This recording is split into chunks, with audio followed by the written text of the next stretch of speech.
Hello everyone. Today we are going to start with a very new topic. Before I introduce the topic, as you can see, there's a picture of a baby, right? You can say a baby which is of 3 months old and gradually till he turns 1 year or maybe 1.5 years. So what do you see here? The changes in the growth of the baby, size wise, baby is growing bigger and bigger, and functional wise also, he's able to. Now, is the baby able to do it in a very short period of time? No. It took around 6 to 7 months for the baby to do it. Like in the initial 3 to 4 months, he was just able to move his hands and legs, like laying down. Then he started a little bit of crawling, like maybe 1 month. Then literally he crawled very quickly, like it took 2 months for him. And then by the time he started walking, it took him 6 months time. So what I'm trying to say here is the growth of the baby and the time that he's taking is directly related. Means your age will increase as time increases. Correct? Let's take the next example. Suppose if I say here, as you can see on one picture, there's one banana, and in the other picture, there are like 4 bananas. If I say if you're going to a market and you're told that one banana is for rupees 5, right? So if you're going to buy 4 bananas, will you be paying more amount or less amount? Obviously more amount, right? And that will be rupees 20.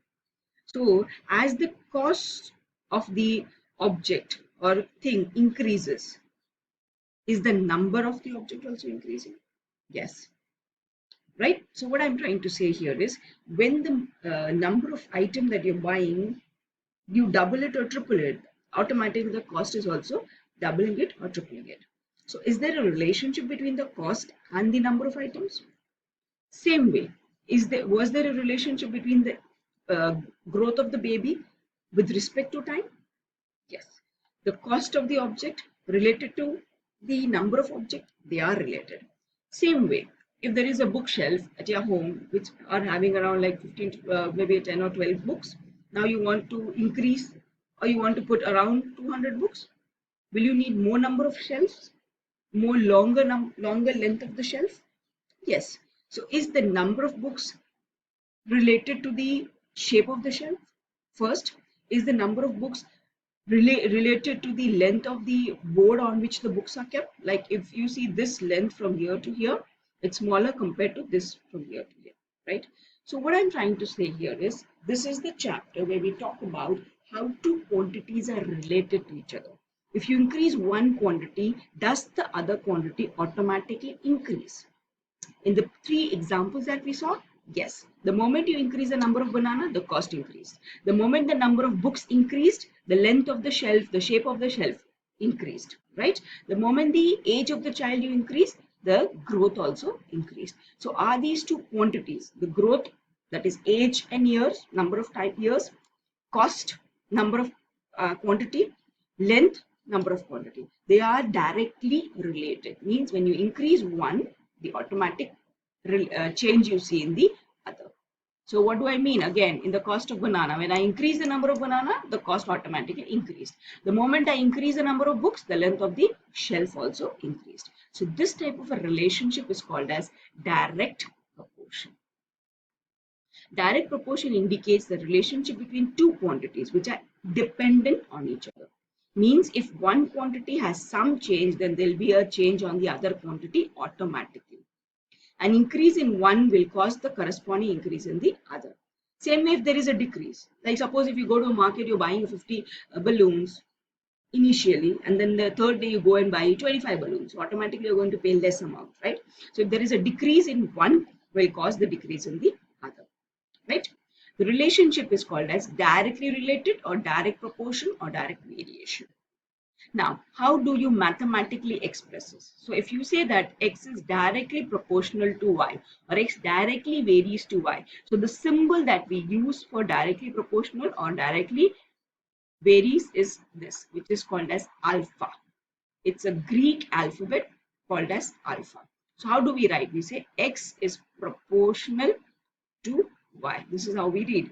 X is directly proportional to y or x is directly varying to y. Now we cannot do any mathematical operations here like add, subtract, multiplication because the symbol is there. So this proportional symbol, proportionality, it's called as the proportionality symbol.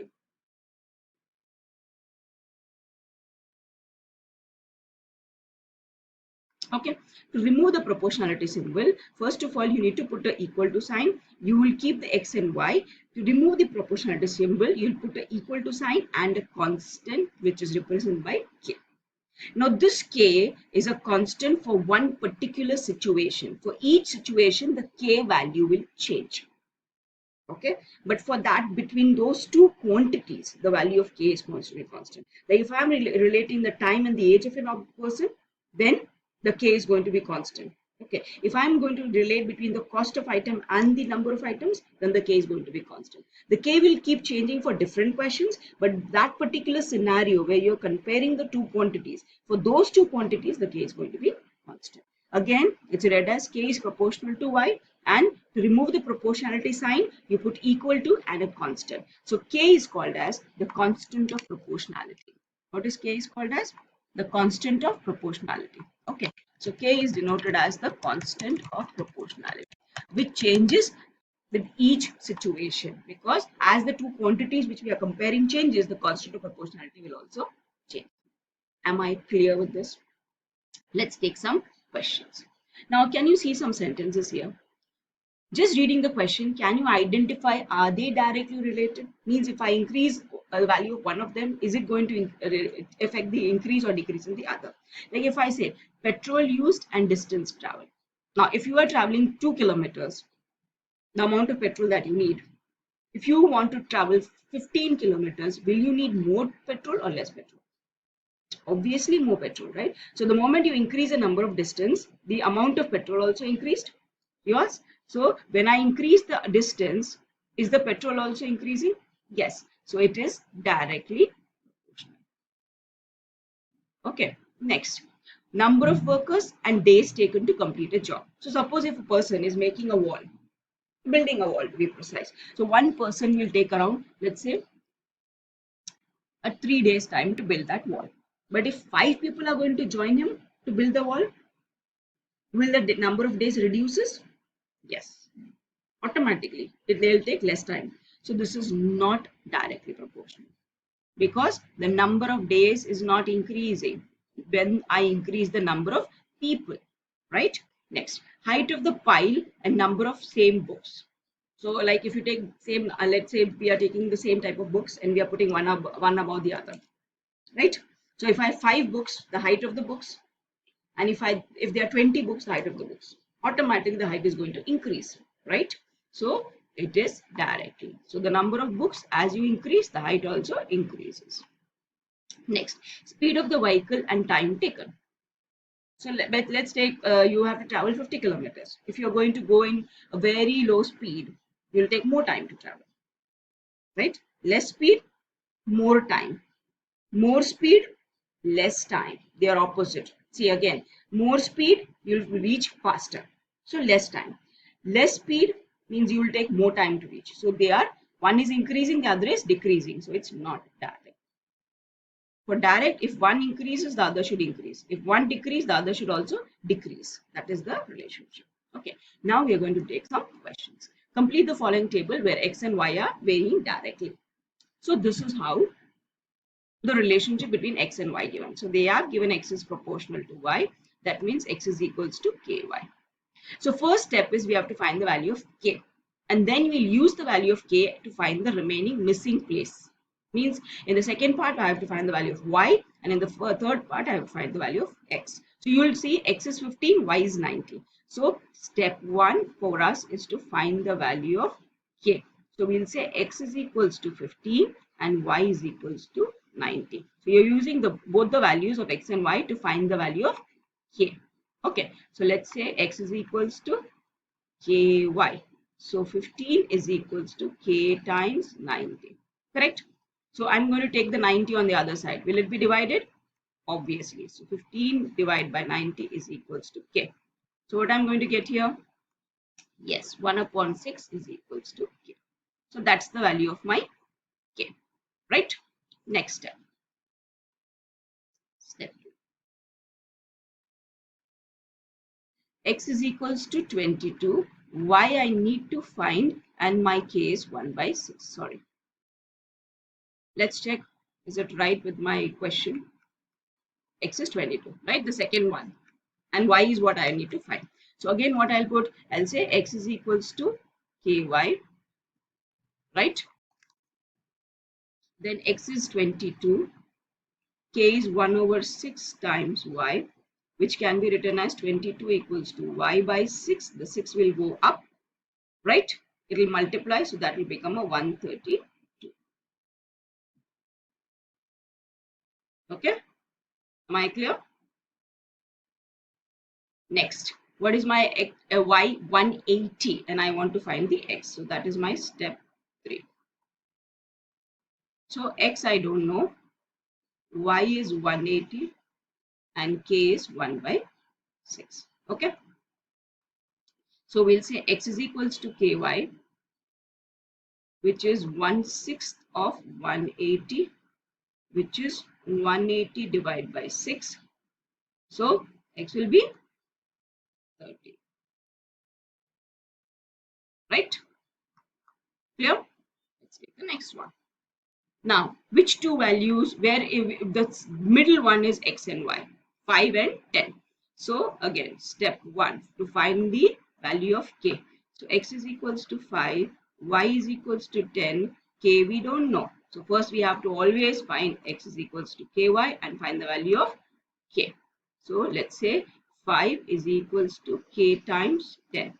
So it is 5 is equals to 10k, right? So bring down the 10. So 5 divided by 10 is equals to k. So half is the value of k. Okay. Now we are going to do the next step. So what is the value of x? 3.6. So that is my step 2.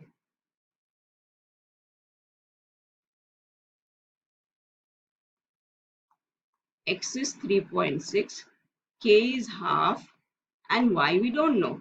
That's my first part, right? This one. So what we'll do, we'll say x is equals to ky, x is 3.6, k is 1 by 2 times y, which can be written as 3.6 equals to y by 2. So the 2 will go up, so it becomes 7.2 is equals to y. Okay, next one. It's very easy, actually, if you know the solving part of the equations. The next is y is 11, and we need to find the x. So step 3. X we don't know, y is 11, and k is 1 by 2. Correct? So let's solve it. So we'll say x is equals to ky, x is equals to half times of 11, means it's x is equals to 11 by 2. So x is 5.5. Now once you get the values, you have to put it in the table. Okay, so this is 5.5 which I got, and this is 7.2. Right? Again, in the first question also, I need to write them in the table. So one is 132 and the other is 30. So this is 132 and this is 30.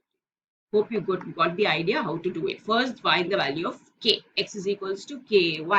Use the two x and y values. Both are given. Use that to find the value of k. And then in the next proceedings, you have to take the value of k and the variable which is given. Okay. So this is the practice question. So first what you'll do, you'll take 4 and 48, you find your k, like x is equals to ky, put it, find your k. Then in the second step, you'll say k is this much, x is this much, so what is y? Third step, xk is this much, y is x is 25, so what is y? Same way in the fourth question, you will take these two to find the k, and in the fifth question, you will take these two to find the k. Hope this is clear. Thank you.